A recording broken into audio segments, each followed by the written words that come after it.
মুর্শিদাবাদ লালবাগ এ Lafarge জমিতে ঘাস তুলছে কে ভাই? এইদিকে দেখতে পাচ্ছেন, এই যে লাফার গাছ মরে গেছে, বেচারা গরিব মানুষ লাগাছিল কষ্ট করি, দিয়ে গাছ মারা গেছে, দিয়ে এখন খালি ঘাস। এই যে দেখতে পাচ্ছেন আপনারা, খালি ঘাস স্যার।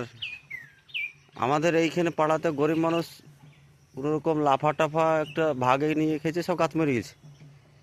এনাকে কিছু ব্যবস্থা করতে হবে। তার জন্য এই যে পাঁজরে বা ওই ধান লাগাবে, তো ওই বীজ ফেলেছে, বিচুন বিচুন বিচুন ফেলেছে স্যার। এই যে চাষি, আমাদের পরাণ চাষি, এটা বিচুন ফেলেছে, বিচুন ধানের বিচুন ফেলেছে, ধানের বিচুন। Thank you.